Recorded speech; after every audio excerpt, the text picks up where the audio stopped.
All right, looks like we've got everybody online or here. I want to welcome everybody to the Development Process Task Force for the City of Corpus Christi Development Services Department. We have a number of departments and presenters today. Quickly, if you can bring up the agenda, I'll just quickly go over the agenda and see if we can get that on the screen. Well, let's go ahead. I'll go through the agenda. We're going to have a presentation from Parks, Community Enrichment Fund, Public Works. Richard Martinez will be giving us an update on the City Street Maintenance Program. There it is. Oh, here we go. The City Street Maintenance Program was just adopted. Engineering Services, Ratna will be talking about the bond package implementation that's going on. We'll have some members from our gas department that'll talk about the gas tap process. Yvette will give a brief discussion on the UDC text amendment updates, DS tag process, and our upcoming legislative agenda. Nina is going to talk about the historic preservation plan. Michael Johnston will talk about the city participation fund balance and the trust fund balance, and then Al will wrap it up with the director's report and things going on here in our department. So first we have Tracy with Parks. If you're ready, if you can pull that presentation up for Tracy, and Tracy. Yes. Your floor.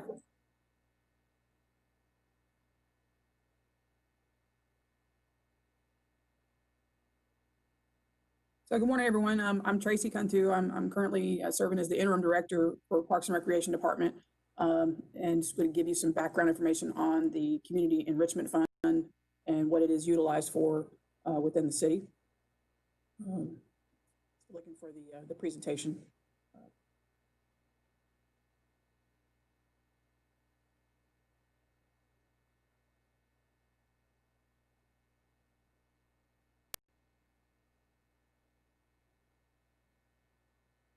All right, you can go ahead and go to the next slide.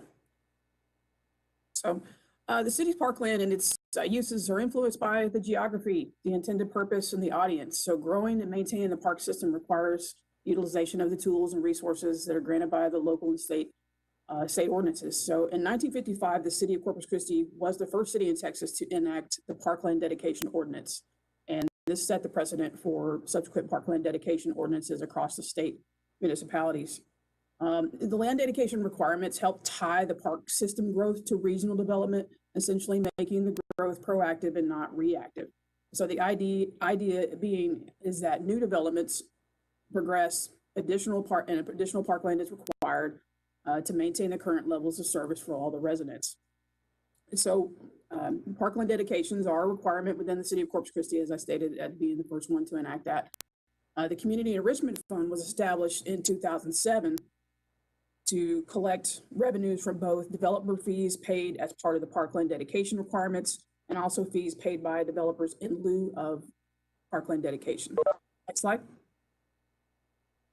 The city's parkland dedication ordinance requires a land dedication proportional to the amount of type of dwelling units proposed by the development. So the current ratio is 1 acre per 200 for multifamily housing and 1 acre per 100 for single family housing. However, most recently in the last 3 years, the average development size in Corpus Christi is approximately 50 dwelling units, which requires land dedication ranging between a quarter to half acre acres of land. Next slide. The city's current park development fee is $200 per dwelling unit. This fee was established by city ordinance and it was approved in 2007. However, this fee has not been increased since 2007, but the ordinance does allow that this fee shall be reviewed by city council every 2 years. It can be revised as necessary through a council approved ordinance. Additionally, the ordinance states that any increase to the fee should be sufficient to provide development of the land to meet the standards for public park to serve in the subdivision. Next slide. As an alternative to the land requirements, the city can allow developers to pay a fee in lieu of land dedications. So these fees can then be utilized for parks and recreation to purchase and develop land for a new park, and in some cases, enhance the park that already serves the community. In 2013, an ordinance amending subsection 8.3.6 of the UDC established that the fee in lieu of land shall be placed in the Community Enrichment Fund to be used to acquire or improve parks no more than 5 miles from the subdivision under development. Prior to that, I believe that the limit was 2 miles. So this lessened that restriction for the redevelopment enhancements for the parks. Next slide. So, and kind of in some of that, the parks, it's important to invest strategically in the parks, especially during the early stages of the development, and in order to leverage the dedication for future development, as well as to avoid relying heavily on bonds to attain the desired level of service. So with that, the Community Enrichment Fund is not the only way that we have funds available to enhance our parks. Again, we also use the bonds. We definitely strategically look and work to obtain grants, CDBG grants, Texas Park and Wildlife grants. We also look at partner funds throughout the community, matching grants. And so we try to utilize every avenue we can. So the Community Enrichment Fund is not the only way, but this is definitely a way to keep and maintain a fund for the enhancement of our parks. So I'll stand by for some questions. I do know that Nina, as well as Michael and Al, also have some history on this. So please feel free to jump in to help me with these questions if anyone has one.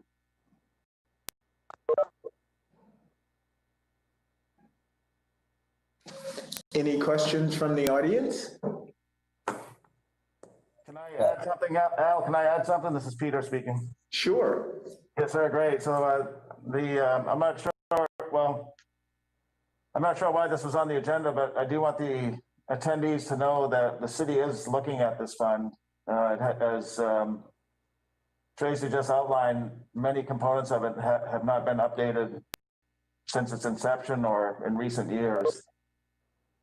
And there are some challenges that the city is experiencing with these kind of pocket parks or remnant pieces of a subdivision that are given over to the city in accordance with the community enrichment process. So right now we are analyzing this and looking at best practices across the state of Texas, and we will be bringing something to City Council, maybe this group before City Council, as well as the Parks Advisory Board on some changes in the near term. City Council asked for these also. We would have done it anyway, but City Council asked for these most recently when we were doing something and they were questioning the 5 mile radius. And so I think all parties at the city are interested in reevaluating the Community Enrichment Fund, as well as the park dedication or fee in lieu of process. It's I think everybody would agree it's outdated, and I know the parks people especially know that the process doesn't result in quality parks for the city. So just want to add that, let people know it was good to get the information this morning, but we'll come back with more information in the near future. Okay, thank you, Peter. If there are no questions, we'll continue with the agenda. We'll move on to the presentation by, I'm sorry? Oh, this is Sheldon Schrader. I'm sorry, I did have one thing I would like to add if possible.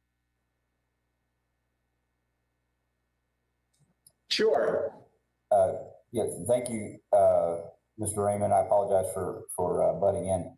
I did want to echo City Manager Zanoni's point a little bit.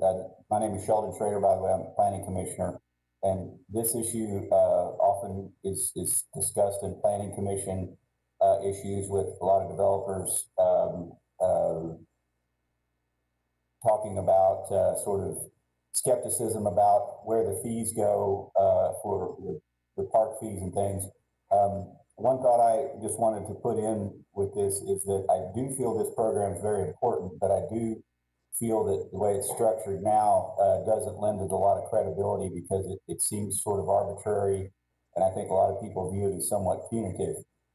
So one thought I had, particularly related to the distance, is if either, and maybe it's possibly a scaled fund or contribution or something, but those that have an actual connection that is walkable or bikeable and protected, and that we can show that in documentation, that neighborhood going in or that subdivision going in has that connectivity, that those, I think it's potentially justifiable that those fees could be greater for those neighborhoods in a neighborhood that is not connected or does not have a planned connection to a park, existing park or park planned within the near future, may not pay as much. Now, I don't know how fair that is, but I think something along those lines that showing that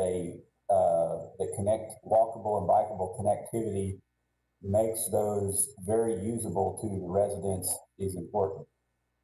Thank you. Thank you. Great, good point, Commissioner. Anyone else? Let me just add, Commissioner, thank you for your insight. And I failed to mention the Planning Commission as a review body, and you all would be one as well. We would bring this to the Planning Commission as well as the Parks Advisory Board, this being future changes to the Community Enrichment Fund. Thank you, Peter.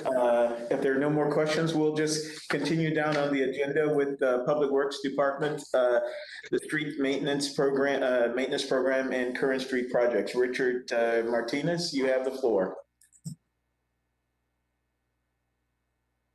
Good morning. Thank you, Al. Again, Richard Martinez, Director of Public Works. I want to wish everybody good morning. I'm going to tell you a little bit about our 5-year rolling infrastructure management plan, and you'll see today that out of that 5 years, we have already presented the first 2 years, 2021 and 2022, to our City Council, who approved that in October 27th of this year. Next slide, please. So what is an IMP? What is the infrastructure management plan?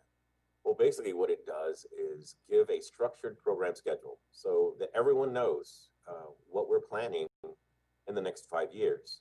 And when I look at a 5-year infrastructure management plan, I look at the first 2 years of being locked in, and the next 3 years are basically planning. And we got to have that planning. I mean, it's a very structured 3 years, but it also can move a bit based on a lot of things that are happening in the community, whether it's development, whether it's bond projects, whether it's a delay in a project or other things that have come up. We're able to move those things around.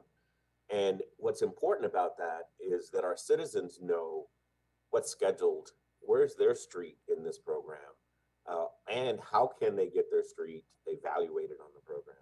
And it's important for our contractors in the area. So contractors need to know what is planned for the next 5 years so they can either ramp up to meet the needs and or bring in other resources to assist with doing that as well. And then, of course, developers, we need to know what you need to know what's going to be coming around you.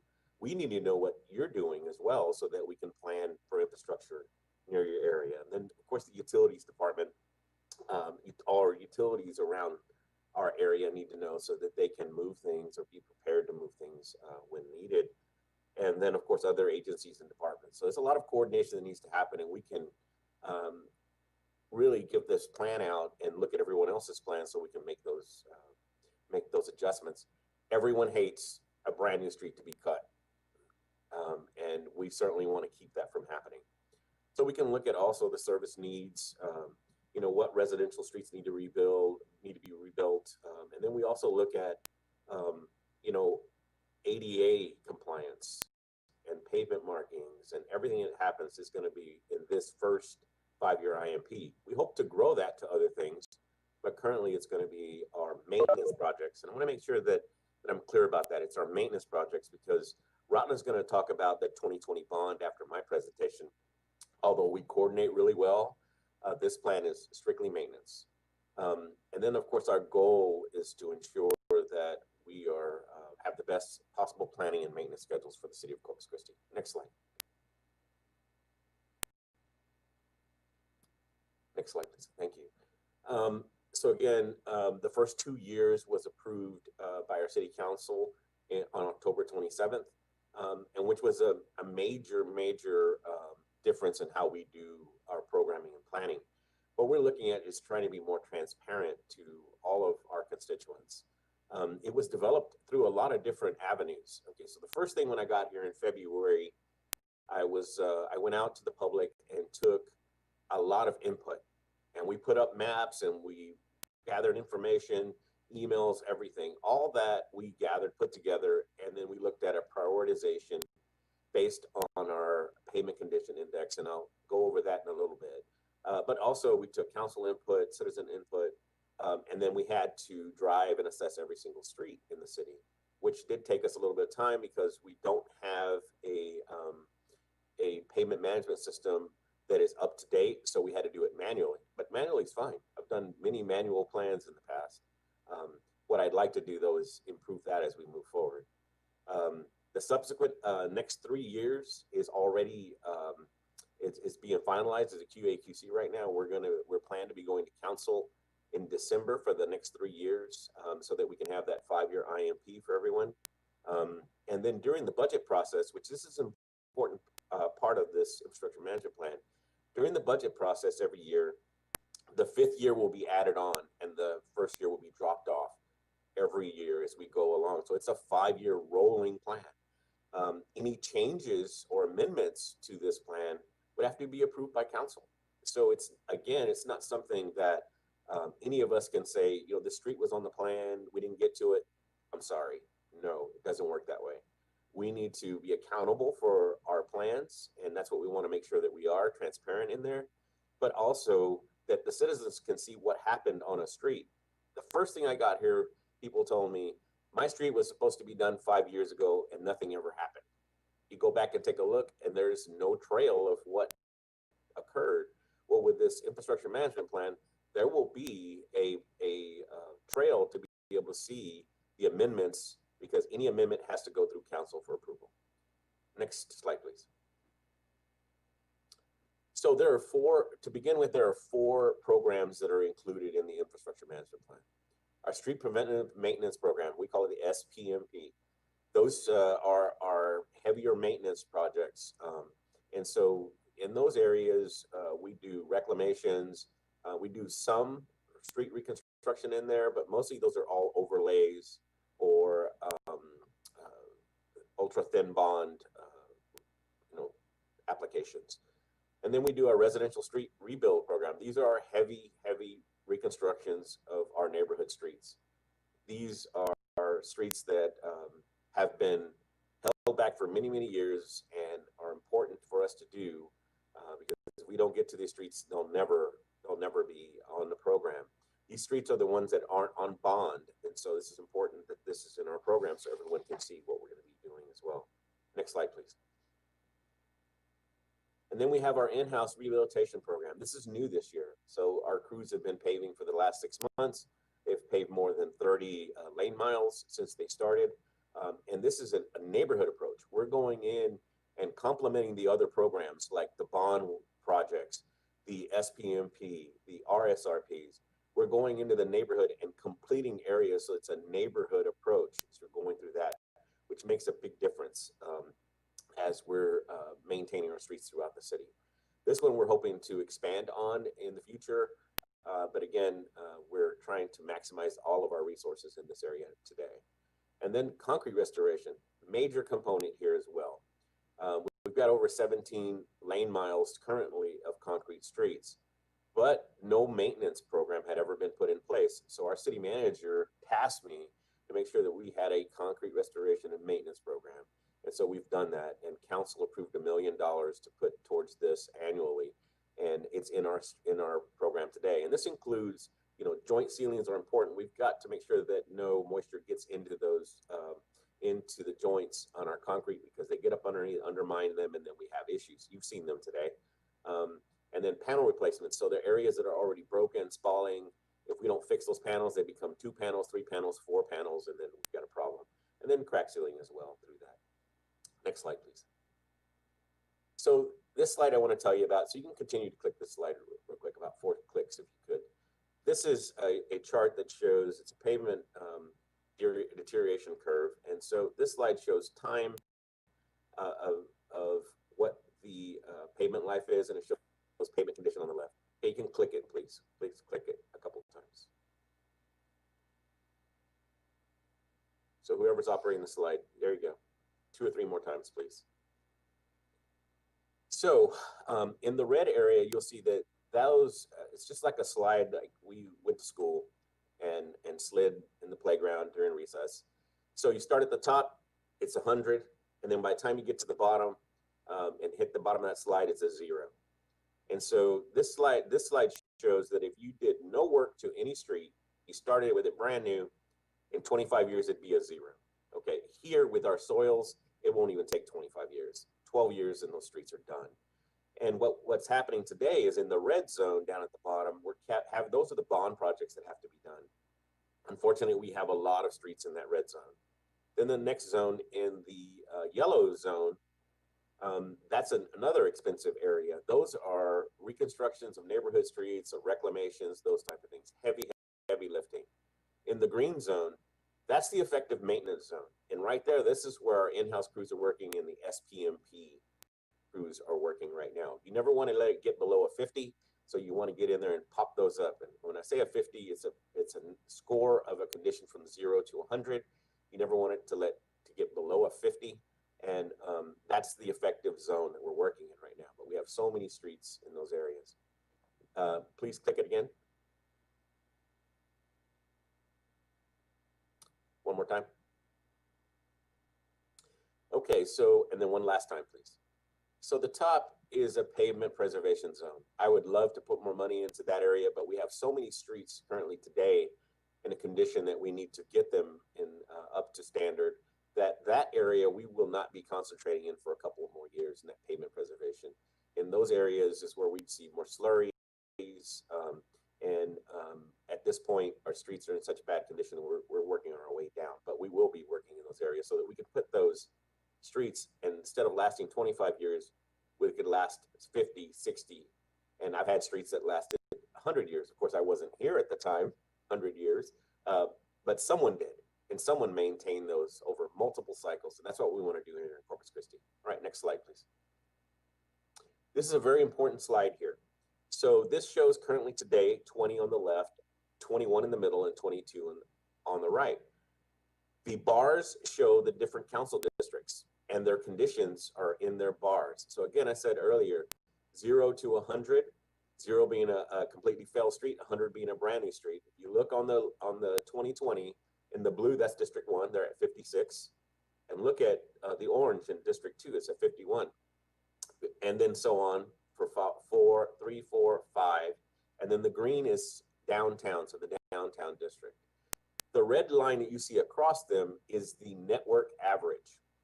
So if you see in 2020, it's a 58.70. That's where we are currently today.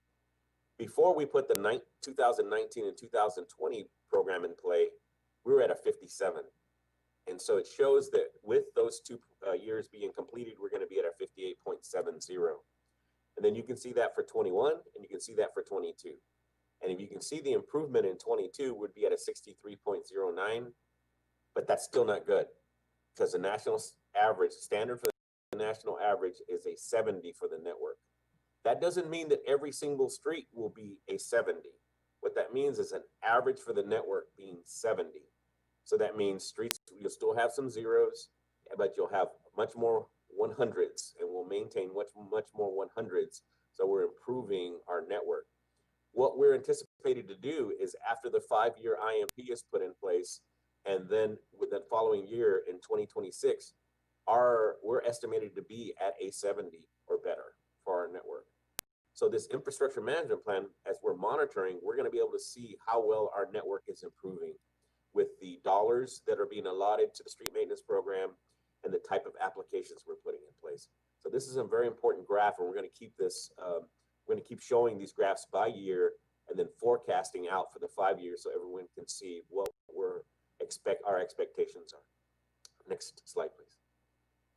So here is the dollars allotted by council and approved by council this year. So it's a little over $78 million. And we put them in 3 large major buckets. And if you see around that, there are multiple funding sources that happen. So our residents, starting on the right-hand side, so our residential street reconstruction program is a little over $10 million, so 10.7 million. But you can see the different types of funding sources. So we have some general fund. We have, of course, the property tax, the 2 + 2 cents that is in there, which is important for that. And so that area is what we're using. That portion is in our IMP as well. So then we have arterials and collectors in our reconstruction program. They have some type B funds, general fund and general obligation bonds that are in here.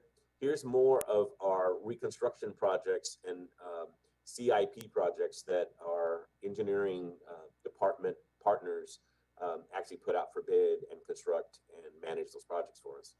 And then on the left-hand side, you see the street maintenance program at $33 million. This is where the street maintenance fee is, some general fund, industrial districts, the RTA also contributes in that area. This is our in-house paving program and all the other things, pothole patching, concrete repair, all those things come into this area. But the biggest thing that we've changed in this area is, again, our in-house paving program, and that we're able to get that out of that area. What I'm proud to tell you today is that did not increase. We were able to do that by some efficiencies and changing some ways we did business in public works to accomplish that and put those 30 lane miles down this year. Next slide. So what I did want to just finish with on the other component was the $78 million. Well, and I don't want to take anything from Ratna because she's going to talk about it, but the bond program added another $61 million that you could actually add to that $78 million. And so you can see the type of money that's being focused on street maintenance throughout the city. So as we're planning on that, we look at these 2 slides show, okay, what is the need to the left? We looked at the left-hand side and said, okay, give me the need. What is the need by council district and including downtown? And you see the percentages that are there. And then on the right was actually what we came up with, which is not too far. Because if you change a project here or there, or cut it short, or add another block, these percentages could change. And so we did as best as we could as we were looking at it, trying to plan that. But while we're doing that, we're also looking at rough proportionality and equity. That's important. Equity is important because when you're looking at you've got a district, as we showed you those bars earlier, some districts are worse than others because of the age of their districts. They were near downtown when the city began. Other districts have development going on in there, so they got brand new streets then that up their scores. But all districts have bad streets. But for us is how do you manage that? How do you put the funds so that the entire network is coming up equally, and then there's equity when we're going through that.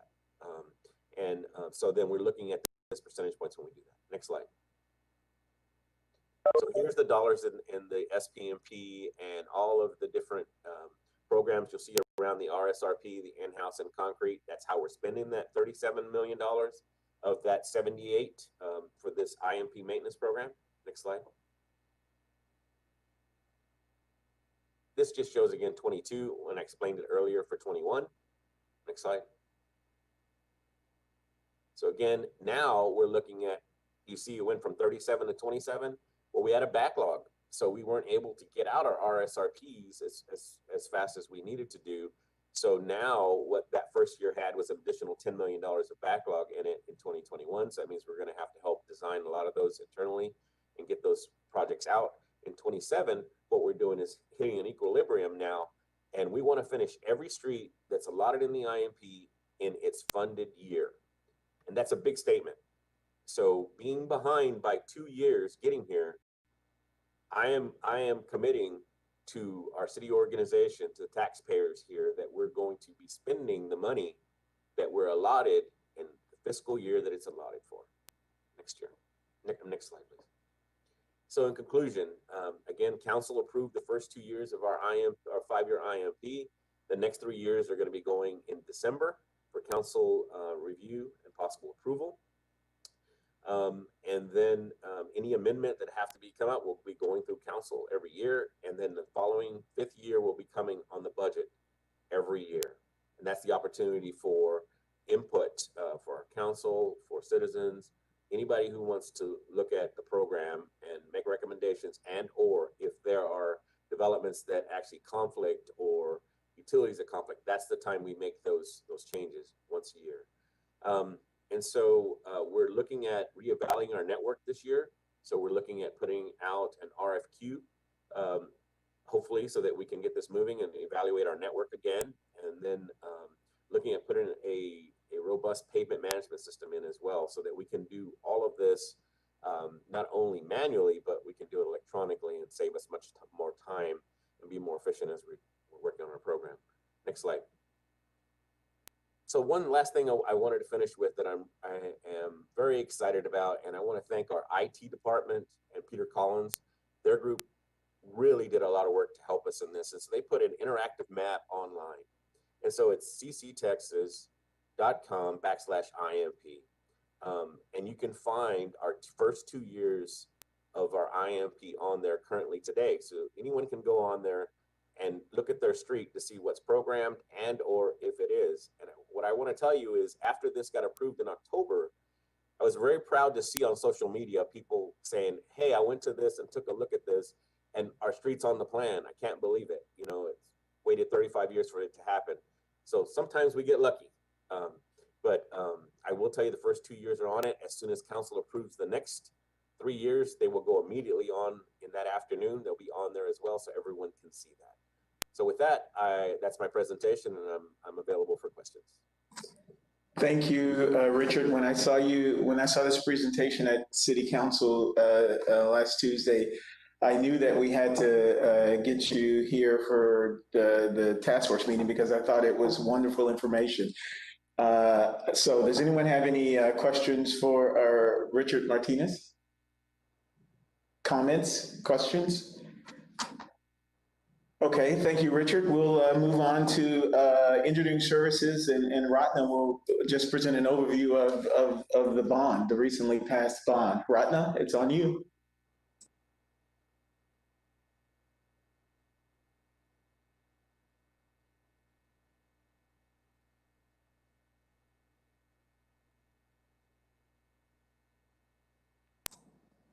Rodney, you may be muted.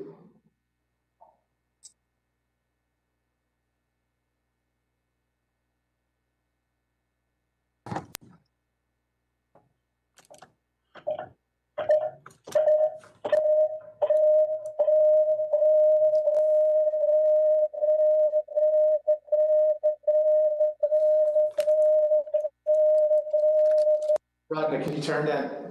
I think you've got a speaker on.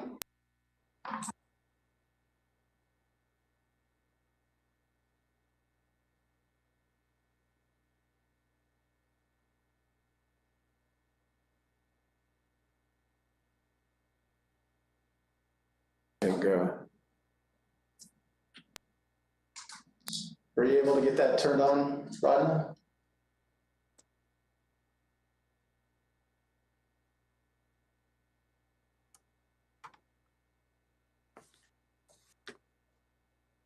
Are you ready, Ratna?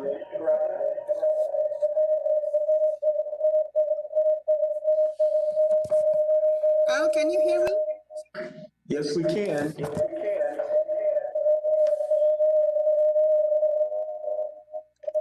There's a lot of noise, guys, coming in the back here. Somebody needs to fix this.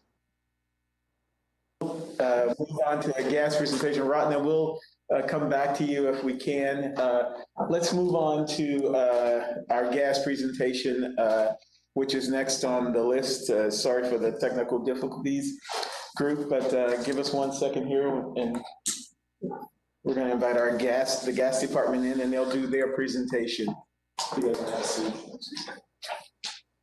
just have a seat. And can you pull the presentation up, please? Okay.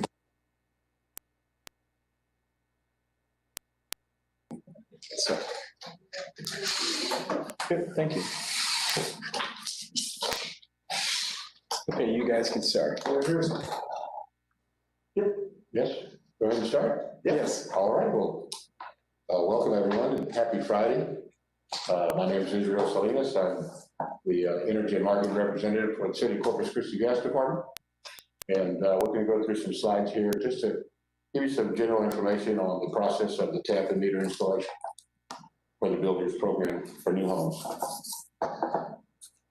Next slide. Next slide. Okay.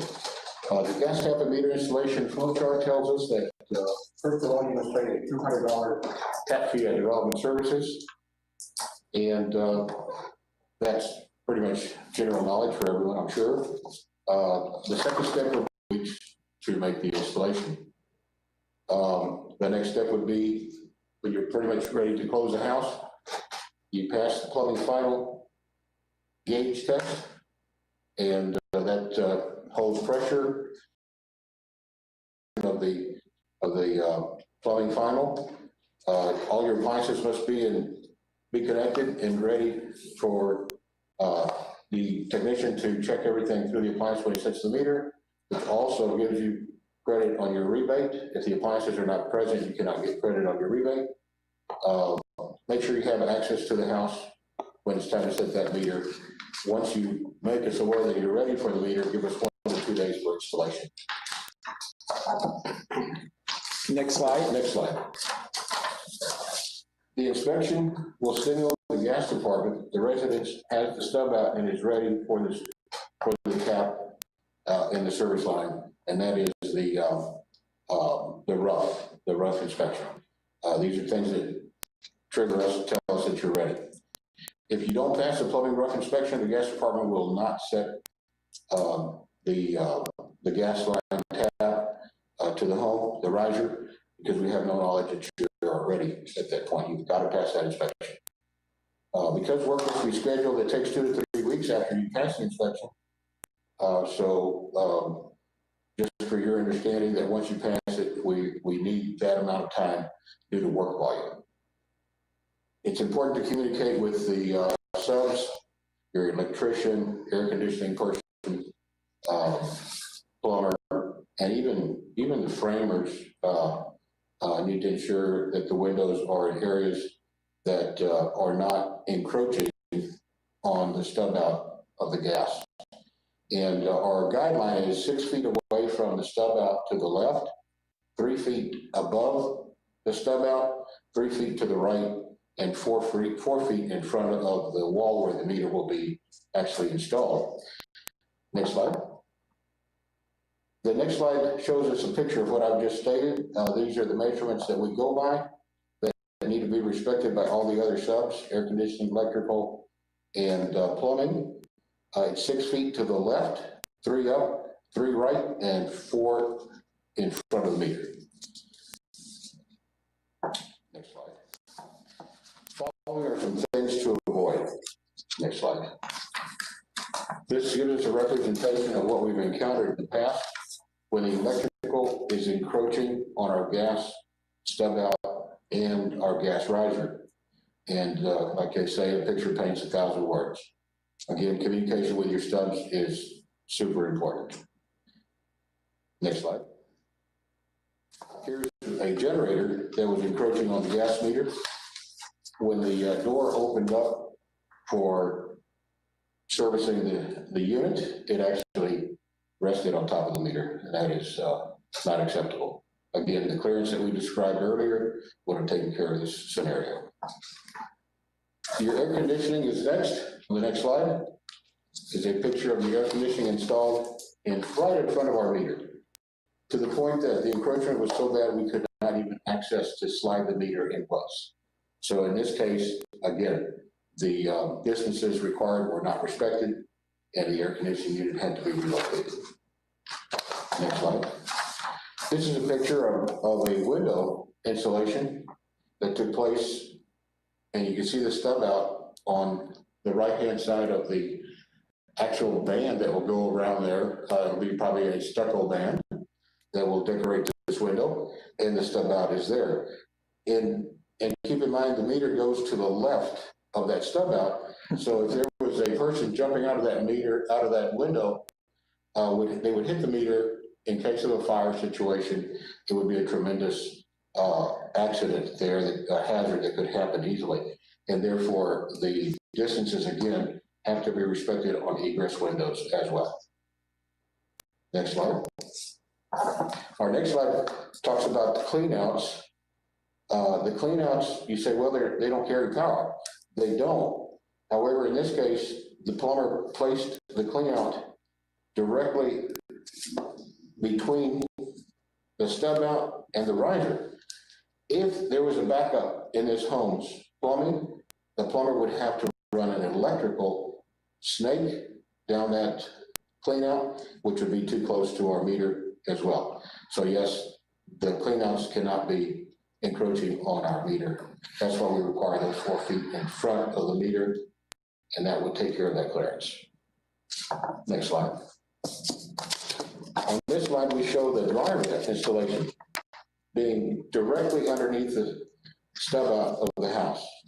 And again, if we were to have our meter setting there, the hot air from the dryer would be blowing directly on the meter.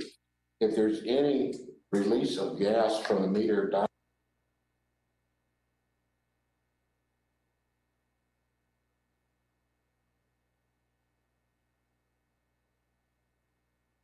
to prevent that hazard from happening.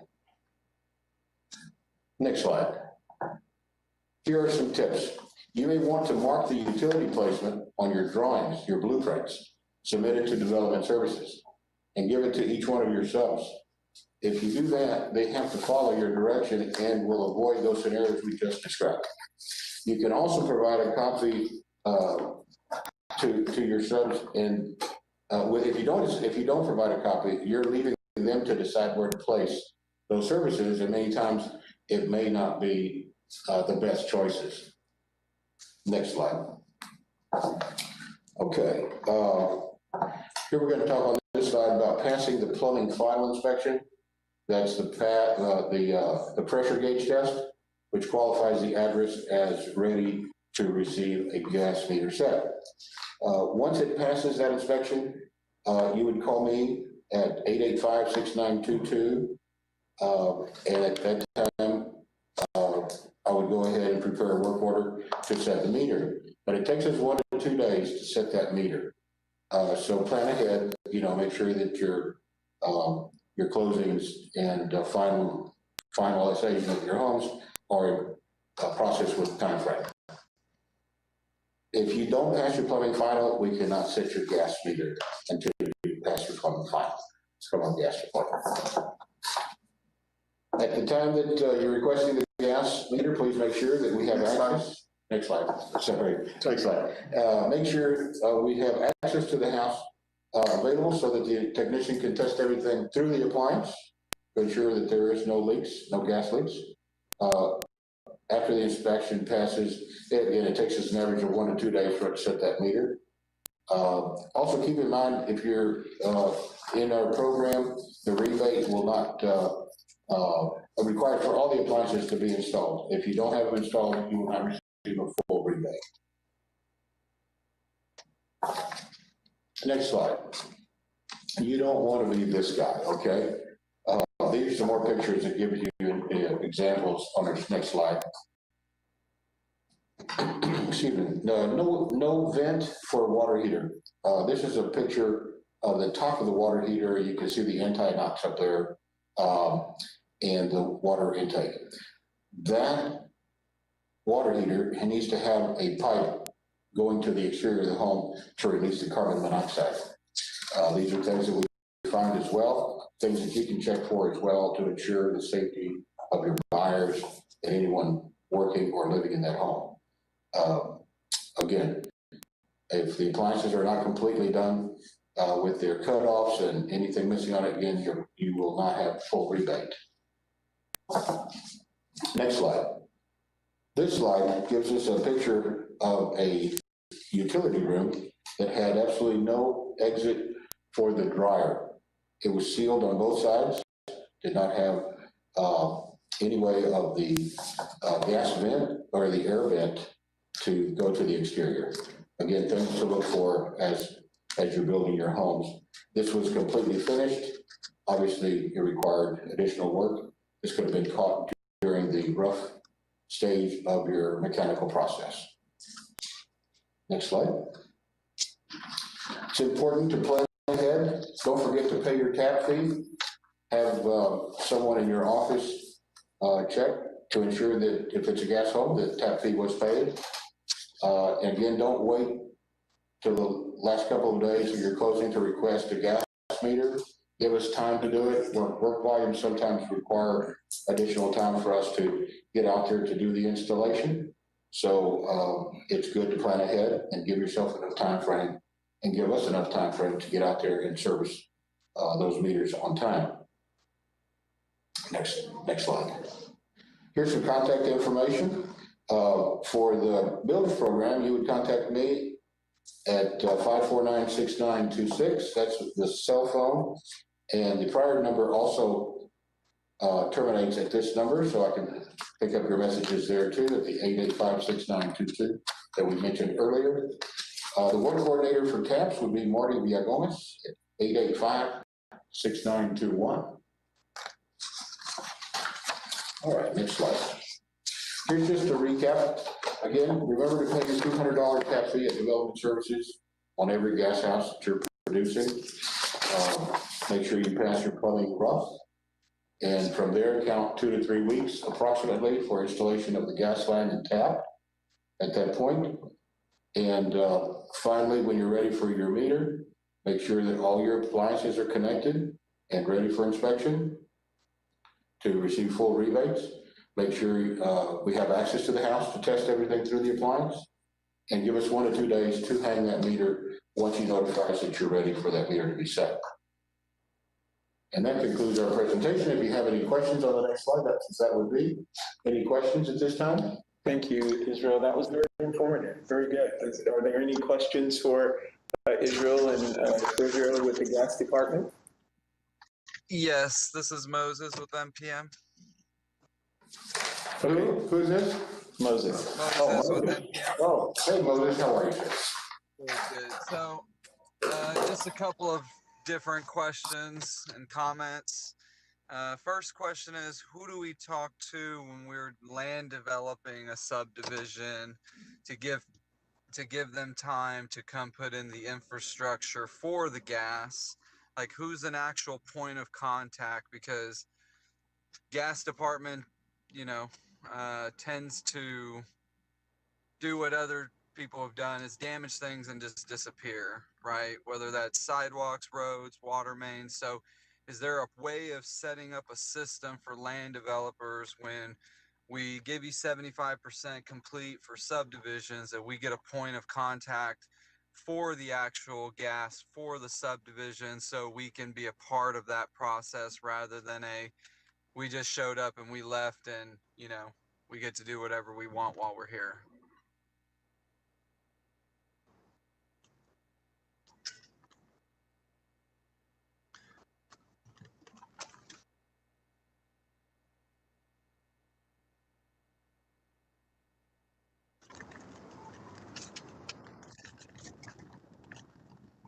And to add to that, is there also a time frame that the city is obligated to put in gas in a subdivision when a subdivision is just opened up?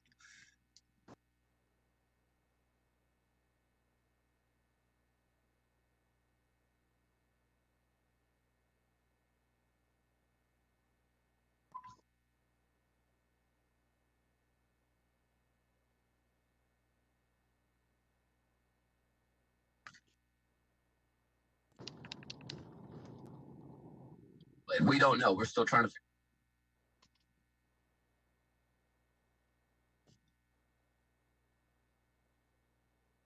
Okay, is everybody on mute, or am I not hearing anything?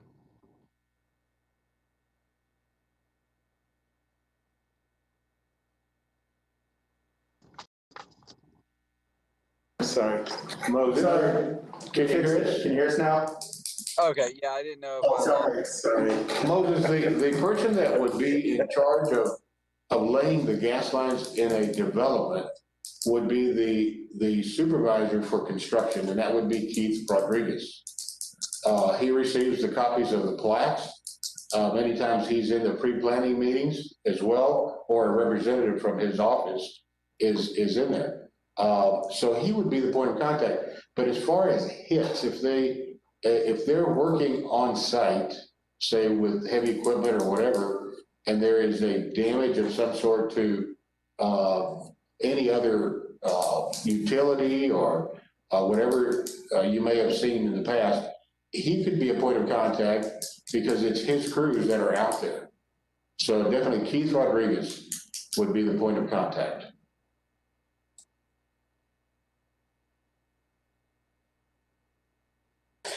Anyone else? Very much, Israel, great presentation, very informative. So hold on, Oh, hold go on, ahead. guys. I have multiple questions here. Sorry. Okay, sorry. Can first that information be sent to Wendy so land developers have his information, his contact, to make that easy? And then Sure. as far as, you know, the process that we just talked about, you know, I found some interesting, well, I took what I thought was interesting, you know, some of the examples you showed. How did any of those houses pass inspection to even get to gas? That would be my first question. Case in point, how did you pass a rough without an exhaust, and how did you pass a final without an exhaust to even have gas requested at that point? And then my follow-up question would be is, if you're not there or we can't get a hold of somebody, what's the alternative? You know, I mean, you go on a week vacation, does the city of Corpus Christi just not have access to gas at that point? I mean, who are the next people in line? Because it can't just stop with Israel. First of all, let me address the first question that you had in reference to those inspections passing without any ventilation to the exterior on the carbon monoxide issue. As you well know, the work volumes are heavy. The inspectors are human, they make errors, and we catch it at the time that we go. Luckily, we catch it, and we always, our statement is that two wrongs don't make a right, we gotta fix it, and we stop the setting of that meter. We may set it and leave it locked until it's fixed, but it's simply a human error. It's not to be overlooked, we all make mistakes, so in that case, that would be the answer to those questions on the ventilation. But it is good for the builder and the clubs to check for those things prior to, because it would, just cost additional cost to open up a vent once the house is completely finished. In reference to me going on vacation, we do have Amanda Moody that will back me up when I'm gone. And she takes over the cell phone that I have on that 549-6926 that I mentioned. And she knows how to take the work order, process it just like I do, and she's done that in the past. So that would be my backup as I'm going. And Moses, let me just comment on your comment about how did it pass inspection. Yeah, when we looking at those pictures, Michael and I were going, yeah, that's on us, right? Because like the gentleman said, we just have a lot to work on, right? So, and we're working on it here now, and hopefully those will be few and far between going forward. So we know we need to improve in some of the things we do. So it's definitely on our radar. And just one last question or request, I'll say it that way. Let's assume the city drops the ball in some case or form and a gas tap was paid, a gas inspection was passed, or given a partial related to something else, and this is the scenario that we all just experienced. Can it be, can this body agree that the city would then consider that an emergency case? And that way, everybody, like if the two parties, meaning the city development services and the city gas department in some shape or form had a glitch with their own systems, can that not be the builder's problem at the end of the day? Is there emergency situations where we can have, simple conversations that lead to getting a gas line in? I mean, as simple as that. Hey, Moses, on a situation like that, obviously it's on the city side on our processes that that would cause a delay. With that being said, we're addressing that issue to separate the gas portion of that inspection away from the water portion, if you would. It was all kind of put together on the plumbing final. Or the plumbing rough, excuse me, plumbing rough, the top out. So it's being separated so that it will address only the gas portion and let us continue moving forward with installing the proper gas line to the house. So that's being worked on, and it's going to be helpful going forward. With that same that's thought great in to mind, hear. yeah, the same thought in mind. It's important for the builder to work with us as well. If we do overlook something, that when you say emergency, we can't many times just drop what we have and jump on that emergency. We have, you know, a little bit of time frame that we're required to get to that scenario. But that doesn't mean that you go to the back of the line, by no means. And that's how we're working that right now. You know, if the situation is that you completely forget to pay the tap, then of course we will need the required amount of time to process your order. Yeah, that's on the builder. Yeah, I'm absolutely. talking if it's on the city. Yeah. And I guess my last request is, you know, we live in 2020 now, right? Is there anything we can do to get away from having to sign a gas rebate form when the gas is installed? When the gas gets installed, you know, some computer program, IT guy, you know, send something to you guys so we can just get our rebate back? I mean, do we really need to sign a piece of paper every time with my address, every time with my zip code, every time with my PO box, every time with my phone number? I mean, is there not something we can do to get away from this? Well, it would certainly help me out to have something that would eliminate a lot of that administrative, which is what you're referring to.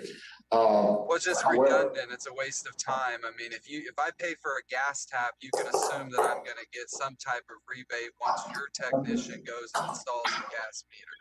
Right. The only thing that the program did address from the very beginning was that the builder had to sign the form agreeing that those are the appliances that are in place on that particular address. So each form has every address or every home that you produce with the number of appliances that you add to that particular house. In some cases, all three prerequisites are there. In some cases, the buyer may insist on not having one or another. So that when that rebate comes out less than what your expectation is, you have already full knowledge that there's only one or two appliances to that address. Versus I guess the way we do the rebate forms is, you know, in that 1 to 2 day period that the gas guy comes by, and, you know, they're very efficient. Actually, I'd like to give them kudos. They're very efficient about coming and getting their job done. But, you know, not everybody has supers and not everybody has guys available at the time that they just show up, you know, randomly. It's not like a scheduled call to a certain degree. My problem is, you know, like yesterday, we got gas put on a house, right? Gas was done, but if I don't sign that form or take the time and the energy and the mental power of all the millions of problems that we have building homes already to sign that form, I lose my $1,000. I mean, the gas guy who installs the meter is the one who checks to see what areas actually have gas. I can't fill out that section of the form. The only part of the form that I fill out is my name, my email address, my phone number, my zip code, my PO box, and I sign the bottom saying that I filled that out. I don't necessarily fill out the portion that says this had gas or didn't have gas. I mean, there's got to be something we can do to simplify this process and not make it to where the burden is put on the builder to remember to sign the form, to get back with the gas guy with the form, or, you know what I mean? It just seems like it's an outdated way of doing business. Well, I'm in agreement with you on the high administrative piece, because I'm the one who bears the majority of that, and everybody else down the line that has to produce those. with that in mind, I think I'd like to address that with my bosses to see if there's something that we can do to circumvent that situation. So it would certainly eliminate a lot of the delay on getting the rebate and tracking people down to get signatures, et cetera. So I'm hearing what you're saying, and I think it would be something helpful that we could definitely work on. Thank you. Moses, is that it? I'll be quiet now. Does anyone else have any more comments for Israel and Sergio with the gas department? Okay, great. Then we'll move back up to engineering services and let Ratna present an overview of the recently approved voter 2020 bond. Ratna, when you're ready, fire away. Thank you, Al. Can you hear me now? Yes, ma'am. Thank you, Al. I apologize for the little video issues and audio issues that I had before. I will be talking about the Bond 2020 program overview and implementation. Today, I'm Ratna Puttamuthu. I'm the Assistant Director of Project Management, Engineering Services. Next slide, please.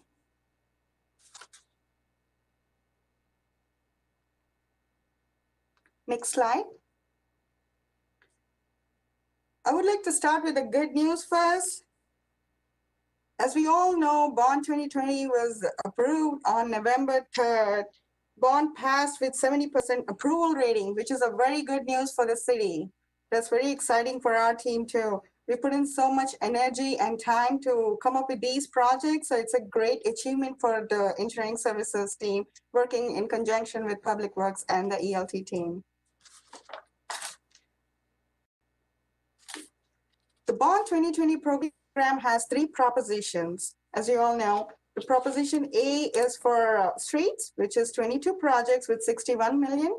Proposition B is for parks, 18 projects, 12 million. Proposition C is for public safety, 2 projects, 2 million. The total bond program was for 75 million. Our main focus was on the Prop A, which is streets. We had 61 million allocated for the streets. We have 22 streets in the 5 council districts.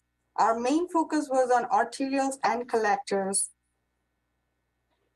So the main focus was also on reconstruction and rehabbing the streets, updating the lighting, sidewalks, curb and gutter, bike lanes, and ADA ramps. Next slide, please.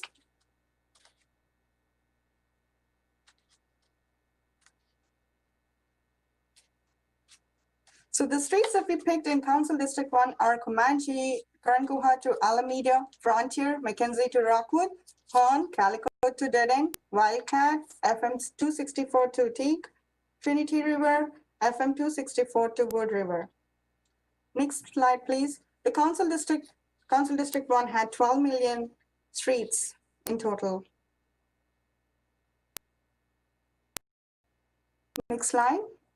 So Council District 2 has Brownlee, Staples to Morgan, Alameda, Texan Trail to Chamberlain, Everhart, Staples to McCardle. Council District has around approximately 13.3 million.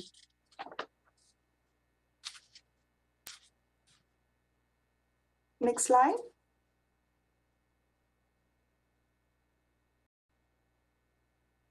Council District 3 has 3 streets, which is Airport Road, Morgan to Horn, Carroll, Holly to Dead End, Flato, Bates to Bear. The total street projects in Council District are 11.8 million. Next slide.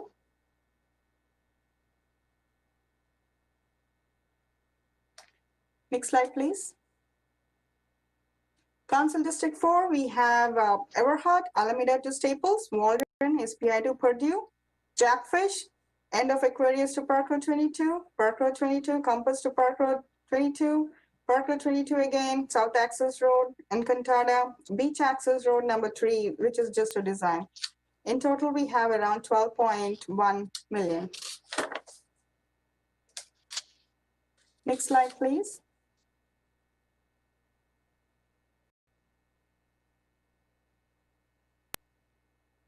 Next slide.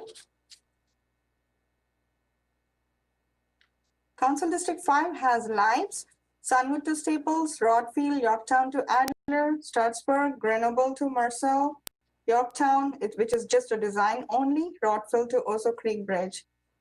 Council District 5 has approximately 11.8 million. Next slide.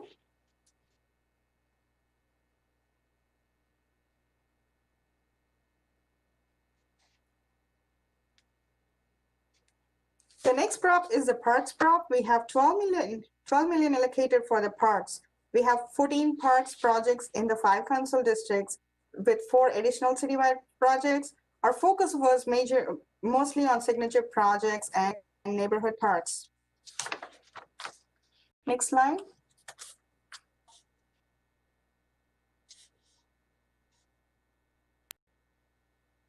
The citywide parks projects include Texas State Aquarium, it's for Rescue Center. North Beach Restrooms and Facilities, it's 2.5 million. Bellwood City Park Pool and Facilities, which is just design only 1 million. And Westwood Park Enhancements, 2 million, in total of 8.5 million.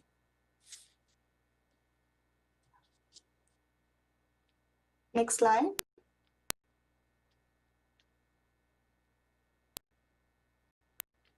Next slide, please.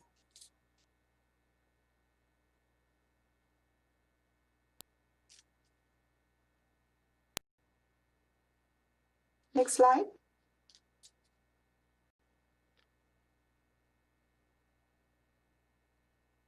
So the Prop C was for the public safety, which is 2 million allocated. We have 2 citywide projects with the Prop C. One is a fireplace replacement for fireplace number 3 replacement, and the other one was the police training academy. Both are design only, which counts for 2 million. Next slide.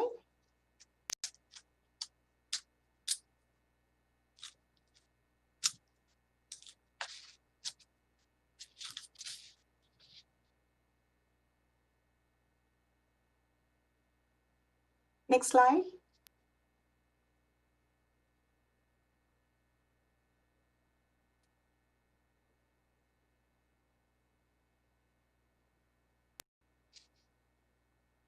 This slide shows the overall projects of all over the city for the bond 2020.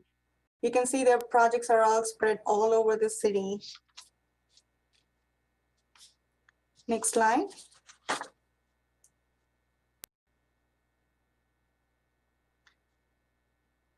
Can we back one? Can we go to the previous slide?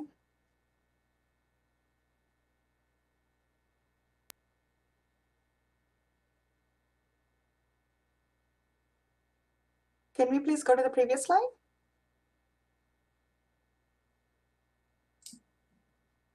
Rodna, just so you have a heads up, I think you're delayed So about it's being 5 seconds.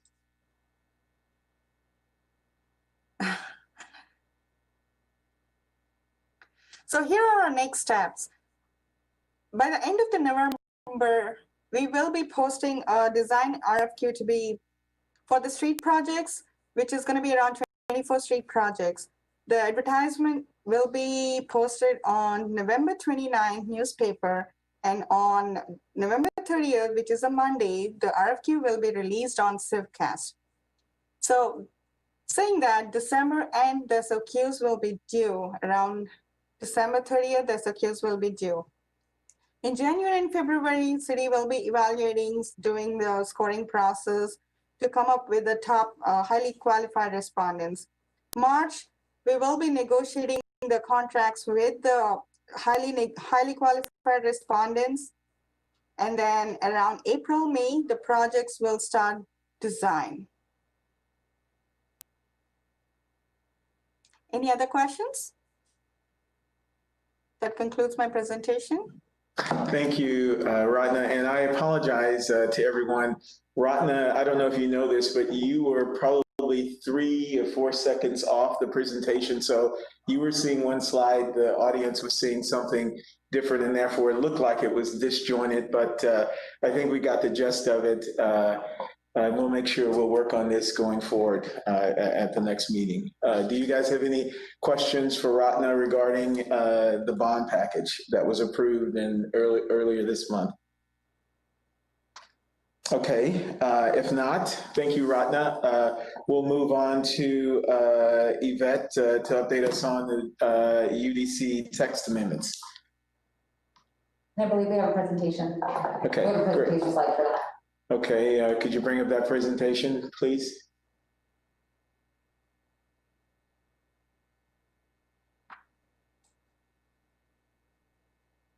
Okay. Never know what. Just the next slide. Next slide. There you There we go. go. Thank you so much. Good morning, everyone. Yvette Wallace, Policy Administrator for Development Services. I know we've talked about this several times, but we are actually moving forward to taking this to our governing bodies for consideration. So I wanted to bring it back up and bring everybody's attention to the UDC text amendment. So as discussed previously, we have received 60 proposed amendments. 53 of them are ready for public comment, and there's 7 of them that we're going to consider in 2021. Just hit some of the high level, and some of our main proposed amendments are city participation, developer guarantees. We'll be looking at reduced setbacks, reduced restrictions for accessory dwelling units, and then overall text cleanup to remove redundant and conflicting language. These are all available on our website today, www.cctexas.com/UDC. And when you're going to the current proposed amendments tab, you'll be able to see a summary table that summarizes each amendment, and then you can actually review the current proposed amendment and then what the final adopted language would look like.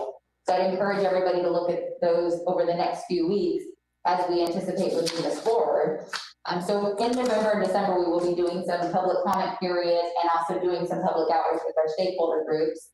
November 1st, we did take a briefing. That was Wednesday evening. We briefed Planning Commission on this. We'll be briefing the Zoning Board of Adjustments on November the 18th. This item will go to Planning Commission for public hearing and consideration on December the 9th. And we are slated to take this to City Council for public hearing and first reading on January the 12th, 2021. Some of the 2021 considerations that we'll be looking at are fences, landscaping, parking community enrichment fees, streets and sidewalks, traffic impact analysis and traffic signals, and zoning districts. Not on this slide, but I also thought was worth mentioning is the 87th legislative session did open up this week for bill filing. And as of this morning, there have been 732 bills filed. And of those 732, we're currently watching 18 of those bills. So I will be going through those bills daily and putting them on our watch list. And as they go through the process, we'll be involving stakeholders as needed. Thank you. I stand by for any questions. Any questions for Yvette? Okay, thank you, Yvette. We'll move on to Nina to talk about our historic preservation plan.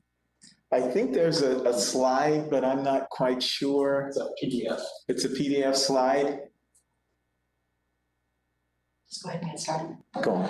Good morning, everyone. Nina Nixon-Mendez, Assistant Director. And I have the pleasure of announcing an exciting initiative between the Development Services Department and our Planning Department regarding the update of our Historic Preservation Plan. Just a little background on our Historic Preservation Plan. It was first adopted in 1976 and later in 1992 was substantially updated. However, the plan has not been reviewed since that date, and so we obtained a grant from the Texas Historical Commission that is partially funding this update process. And our first kickoff meeting will be next Thursday, November the 19th at 6 p.m. And the meeting, the community meeting is going to be facilitated by MacDo Preservation, our consultant. Our consultant will provide a presentation as far as the process of the preservation plan. and we'll be entertaining questions and answers. So our meeting is going to be broadcast on YouTube, Facebook, and the city's cable access channel. So we encourage all those interested to please tune in and become involved in our historic preservation plan process. Just a little bit about the schedule. So again, next Thursday is our first community meeting, which is sort of the kickoff of the plan and providing an overview. We hope to have 2 additional community meetings in the spring of 21. And the draft plan will ultimately be presented to our Landmark Commission for review, our Planning Commission for review and recommendation, and then of course, finally to City Council for consideration. The preservation plan, goals are essentially to identify our historic places and our cultural heritage that's important to the city. So that does involve a level of involvement from the community in identifying all of those historic resources. And again, looking at these resources and how we can protect them for future generations. But the plan also has a strategy of how preservation can be used as a resource for property owners, how it can support economic development, our heritage tourism in our city, and how it improves property values as well as also supporting neighborhood and downtown revitalization. So again, your input is welcome. We hope you'll help us spread the word about this exciting project. And we do have public tools available to contact us. You can contact us at dsoutreach@cctexas.com for more information. And then we also have a Facebook page, an internet page devoted to the preservation plan at www.cctexas.com/HPP, and that's linked to the Development Services website. So again, we hope that y'all will help us spread the word about this project and participate in the process. Thank you, Nina.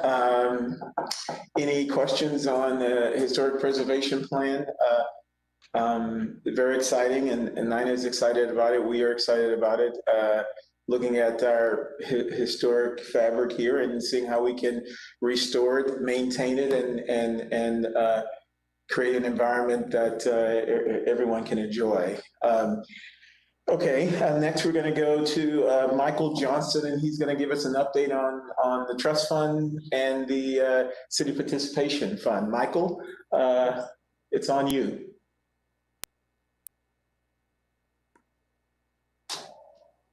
I think. Can everybody hear me? We hear you now. Excellent. Oh, perfect. We'll wait for the slide to come up, and then I'll get started. I'm still waiting for the slide to show up. There we go. Okay, everybody. Good morning. Happy Friday. Quick update on the trust fund. We got our September balance report from finance. You can see it's about 1.3 million before we take into account the items that have recently passed in late September, early October, and most recently last Tuesday with Peterson Properties. What the big takeaway on that will be for planning purposes is there's about $400,000 that's available today in the trust fund, and we have a credit coming back that'll reflect the next month's report coming back from one of the projects that came under budget. That'll add a few $100,000 more to that budget. So for next month, if you see a rise, a big rise in the balance, it's because of that. It'll be about $300,000. Okay. Next slide, please. This is what we have on our. Whoops, that's still trust fund.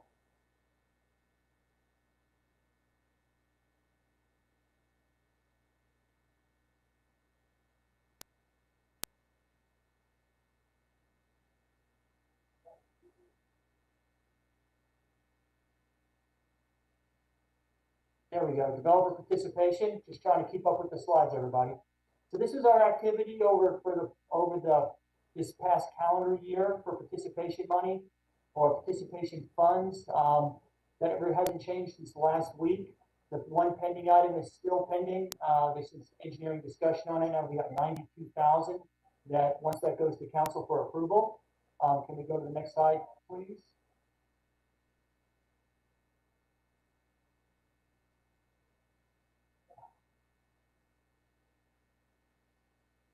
Excellent. So this is what we have in the funds through the end of this month. Grand total about 2.3 million. If we take into account the one project we have that's in the works, bring it down to about 2.2 million. That'll be available for city participation with any of the developers who have a project that fits the profile. Okay.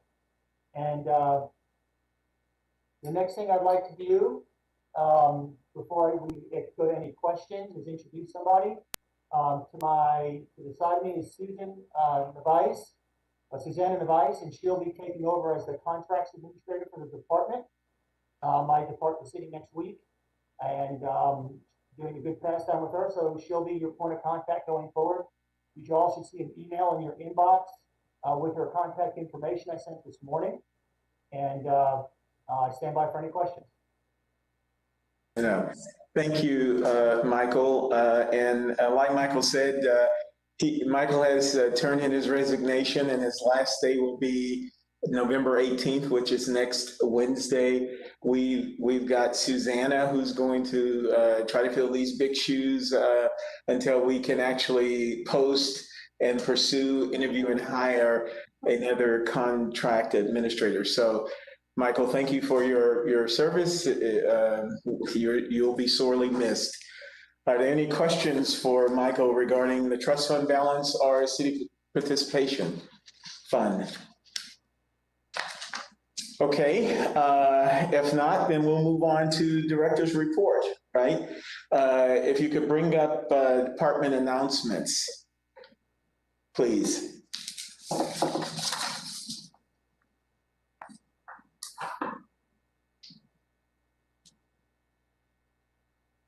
Thank you very much, and thank you all for sticking with us here. We're almost done here. As I said at the last task force meeting, our deputy building official has started, Luke Fry, and I'll be bringing him around we'll be bringing him around to several groups for everyone to kind of get to know Luke Fry. He's a great addition to our staff. We promoted Andrew Demas to Development Services Administrator over Land Development. I think that's a good promotion, and you should begin to see process changes and continuous improvement in how we deliver services here as well. We have some vacancies to fill. We have a DS administrator over the building division, and we're doing those interviews here, I think, next month. I have a senior electrical and an inspector and a senior mechanical plumbing inspector because of the two retirements that you see below. Norm Walters is retiring at the end of the year, and James Pendleton is retiring at the end of the year. So we're going to miss them. We're going to miss their input, but we're searching now, looking to post and fill those positions as soon as they exit as well. So we're hoping to keep our process flowing and moving, the transition smooth, even though we're going to lose some good staff, but hopefully we have some great bench strength and we'll be able to continue to perform as we have been going forward. Next slide, please.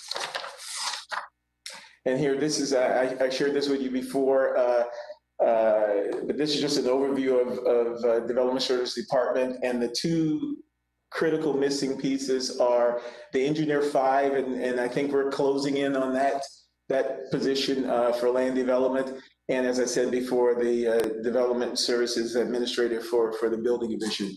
We're trying to create this mid-level management that understands the business, that knows the business, and that can make decisions so that the process can continue to move forward. So bear with us, and we should have those positions filled very shortly. Next slide, please.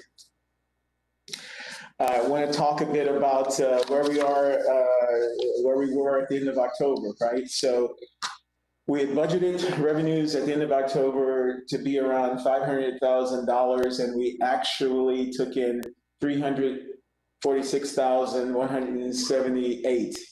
So we're a little bit behind where we thought we would be at this time.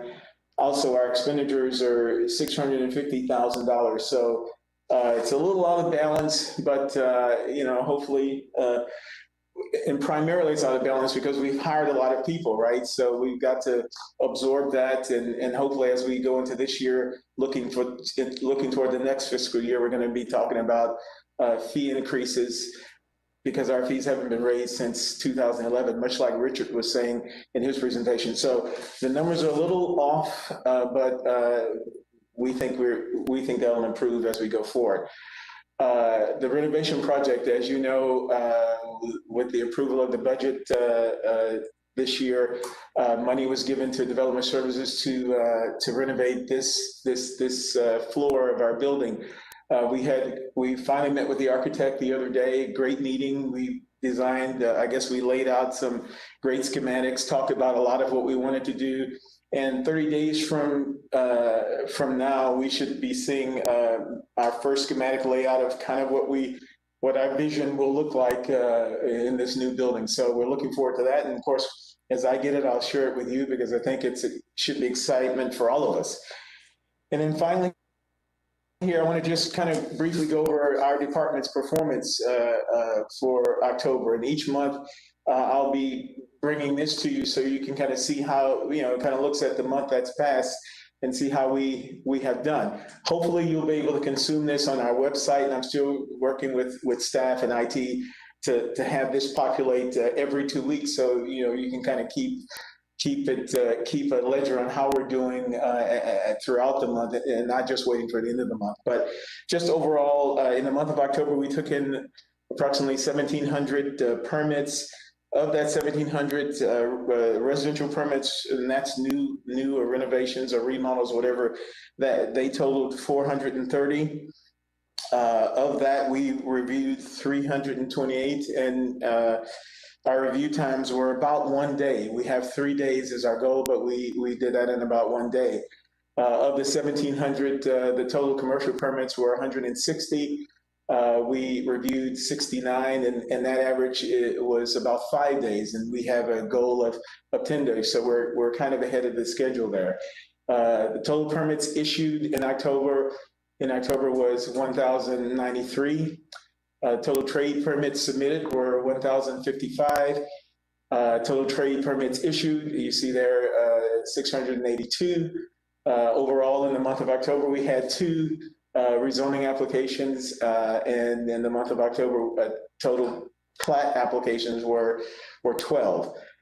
As we go through, I just want to kind of keep pushing that out. I want to be able to be transparent about our performance, right? So that, you can comment on it if we're doing well. Hopefully you'll comment great things, and if we need to improve, we know that as well. So you can certainly reach out and share your thoughts as well. So that's our presentation for the day. Are there any questions before we sign off?